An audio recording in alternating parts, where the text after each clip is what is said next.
No one believed Jethro would survive the drought. His children wept in secret, their bellies tight with hunger. His neighbors mocked his prayers, whispering that the Lord had abandoned him.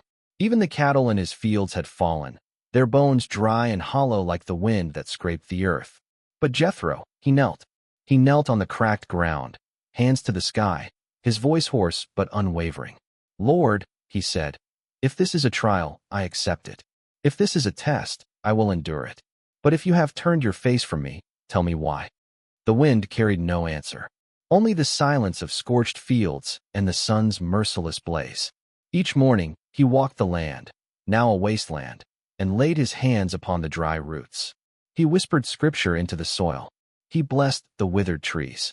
He taught his children not to beg for rain, but to give thanks for life. One by one, the townsfolk began to leave. Jethro stayed. "Faith is not only for harvest," he told them. "It is for famine." That night, a traveler appeared at his doorstep, cloaked in dust, eyes tired, but carrying a jug of water. "I heard there was still a man of God in this place," the stranger said. Jethro welcomed him in. Little did he know, this visitor was no ordinary man. He carried a message, one that would change everything. The fire crackled softly as Jethro handed the stranger a bowl of what little grain he had left. The children sat close, their eyes wide, not with fear, but with something deeper. Wonder. The stranger did not eat. Instead, he looked into the flames and spoke slowly. "I have walked through 7 villages. I have seen the land cursed and the wells dry. But nowhere did I find faith like yours." Jethro's brow furrowed. "Faith cannot feed my children, nor water the land. But it can move the heavens," the stranger replied. He reached into his cloak and pulled out a small vial, filled with clear, glowing oil. "Anoint the land with this," he said, "and pray not for rain, but for revelation." Jethro hesitated. "Who are you?" The stranger smiled faintly. "A servant of the one who hears the prayers no one else dares believe in." Then he stood, dusted off his robe, and stepped out into the night.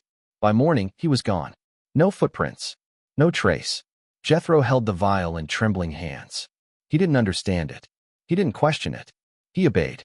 He poured the oil over the roots of the dead fig tree in the center of his field. He knelt, again, and prayed. "Not for rain, Lord, but for eyes to see, ears to hear, and a heart to endure." The earth remained dry, but something in the wind had changed. A stillness, a wait, like the pause before thunder. And far off, beyond the mountains, clouds began to gather. 3 days passed. Still no rain. The clouds hung heavy above the hills, as if unsure whether to bless or to break. And the townspeople, hearing whispers of the stranger and the oil, returned to mock. "Did your magical oil bring miracles, Jethro?" they sneered. "Or was it just snake oil and foolish hope?" Jethro stood silent. He didn't defend himself. He simply looked to the heavens.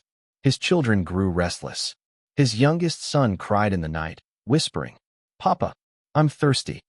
And in that moment, Jethro's knees buckled. He went outside, fell to the earth, and wept. Not from weakness, but from the weight of waiting. "Lord, I have believed when others laughed. I have prayed when others fled. But my children, they are bone and breath. I cannot feed them faith."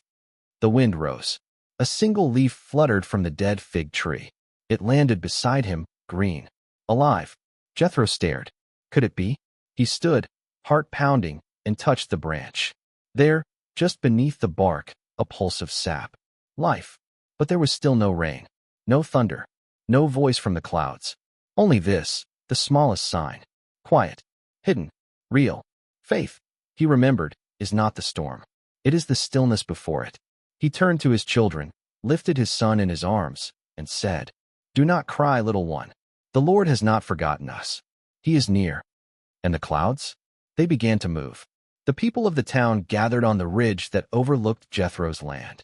They saw the clouds swirling now, dark, full, and ready. A woman whispered, "It's just a storm." Another murmured, "No, it's something else." Down in the fields, Jethro stood alone beneath the fig tree, eyes raised. His hands were open, not clenched, not shaking, just open, surrendered. Then it happened. A sound like breath across the waters. The kind of silence that isn't empty, but waiting. And then, a single drop. It landed on his forehead. another on his hand. Then the skies opened. Rain poured like a river from heaven. It soaked the dead earth, spilled into the cracks, and awakened the roots long forgotten. The dust became mud, the branches stretched upward, and the air smelled like mercy. Jethro laughed, not from joy, but from release. The kind of laugh that comes only when the soul has survived the fire. His children ran into the fields, faces lifted, mouths open to the sky. They danced in the rain, laughing, shouting. The townspeople watched in silence. And one by one, they wept. Not for the rain, but because they had seen what faith looked like when it had no reason to keep standing and did anyway. Jethro turned to them, soaked and smiling. He said just one thing. He was listening the whole time. And deep in the hills, thunder rolled, not in anger, but like applause from the heavens. The rains fell for 7 days and 7 nights. The fields that once cracked with thirst bloomed with color. Grain rose where dust had ruled. The fig tree at the center of Jethro's land bore fruit so sweet that even strangers came from distant towns to taste it. But Jethro, he remained the same. He still knelt at sunrise. He still whispered prayers before sleep. He still taught his children to thank God, not for the rain, but for the silence that came before it. For that's where true faith lives. The townspeople began to rebuild. They planted new seeds, not just in soil, but in spirit. Jethro's story spread far and wide. Some called him a prophet. Others, a fool who waited too long. But those who truly listened, they heard the real lesson. It wasn't about the rain. It was about the waiting. About the kneeling when there's nothing left to stand for. About believing not in what is seen, but in what will be. Years later, when Jethro had passed and his children had grown, the land still thrived. And beside the fig tree, they built a stone altar. Etched into its side were the words he had once spoken. He was listening the whole time. Travelers came to pray there. Mothers brought their sick children. Widows knelt in the dust. And all left with the same truth written on their hearts. Faith isn't proven by the harvest. It's forged in the drought.